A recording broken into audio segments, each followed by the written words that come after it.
লেবাননের রাজধানী বৈরুতের দক্ষিণ উপকণ্ঠে হামলা চালিয়ে হিজবুল্লাহর এক শীর্ষ কমান্ডারকে হত্যা করেছে ইসরায়েল।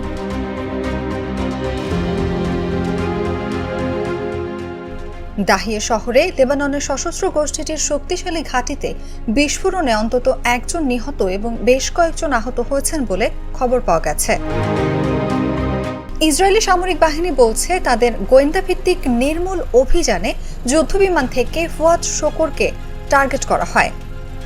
ইসরায়েলি কর্মকর্তাদের দাবি তিনি ইসরায়েল অধিকৃত গোলান মালভূমিতে রকেট হামলার জন্য দায়ী।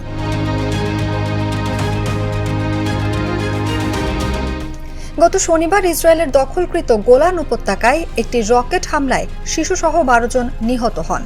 গত 7 অক্টোবর হামাসের হামলার পর ইসরায়েলি দখলকৃত এলাকায় এটি সবচেয়ে প্রাণঘাতী আক্রমণ। গোলান মালভূমির মাসদাল শামস নামে একটি গ্রামে একটি ফুটবল মাঠে চালানো ওই রকেট হামলায় আরও অন্তত 29 জন আহত হন। লেবাননে ইসরায়েলি হামলায় সশস্ত্র গোষ্ঠীর 4 সদস্য নিহত হওয়ার পর এই হামলা চালানো হয়।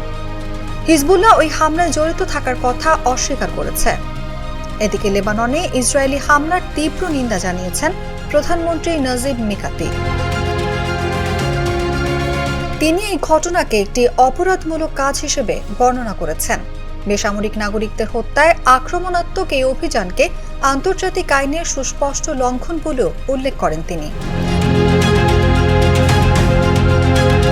অন্যদিকে হামলা চালানোর পর সামাজিক মাধ্যমে এক পোস্টে ইসরায়েলের প্রতিরক্ষা মন্ত্রী ইয়োভ গ্যালান্ট বলেছেন, হিজবুল্লাহ রেড লাইন অতিক্রম করেছে। ফুয়াদ শোকর আসলেই ইসরায়েলের হামলায় নিহত হয়েছেন কিনা সে বিষয়টি নিশ্চিত হওয়া যায়নি, কারণ হিজবুল্লাহ এখনো কোনো বিবৃতি প্রকাশ করেনি।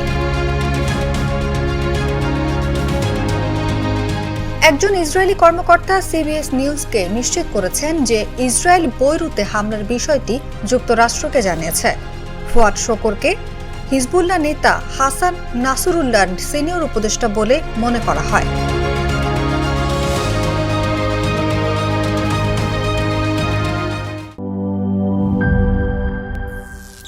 করিম চাচা, আপনার প্রিয় মানুষদের কখনো বিপদে ফেলতে চাইবেন না স্যার। তাহলে আমাদের বিপদে রাখা কি ঠিক হচ্ছে? এজন্যই বিজলি কেবলস সবচেয়ে ভালো ও নিরাপদ। ফ্লেম রিটার্ডেন্ট পিভিসি দিয়ে তৈরি বিজলি কেবলস, নিরাপদ আজীবন।